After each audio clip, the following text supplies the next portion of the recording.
കൂട്ടിയും കിഴിച്ചും മുന്നണികൾ വോട്ടെടുപ്പ് പൂർത്തിയായതോടെ തങ്ങൾക്ക് ലഭ്യമായേക്കാവുന്ന വോട്ടുകളുടെ കണക്കെടുപ്പുകൾ വിവിധ രാഷ്ട്രീയ പാർട്ടികൾ ആരംഭിച്ചു കഴിഞ്ഞു.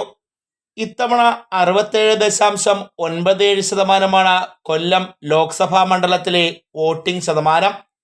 മാവേലിക്കരയിൽ 65.91%, പുനലൂർ നിയോജക മണ്ഡലത്തിൽ 65.32% പേർ വോട്ട് രേഖപ്പെടുത്തി.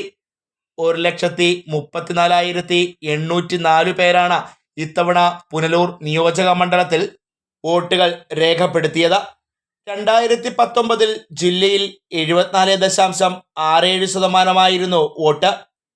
കൊല്ലം ലോക്സഭാ മണ്ഡലത്തിൽ 74.66% പോളിംഗ്. 2021 നിയമസഭാ തെരഞ്ഞെടുപ്പിൽ 75.16% പേരാണ് വോട്ട് രേഖപ്പെടുത്തിയത്.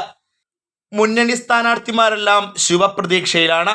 പുനലൂർ നിയോജക മണ്ഡലത്തിലെ ഭൂരിഭാഗം തദ്ദേശ സ്വയംഭരണ സ്ഥാപനങ്ങളും LDF ഭരണത്തിലാണ്.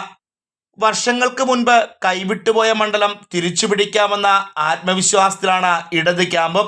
കഴിഞ്ഞ ലോക്സഭ നിയമസഭാ തെരഞ്ഞെടുപ്പുകളിൽ ലഭിച്ച ലീഡ് UDF ക്യാമ്പിനും പ്രതീക്ഷയേകുന്നുണ്ട്.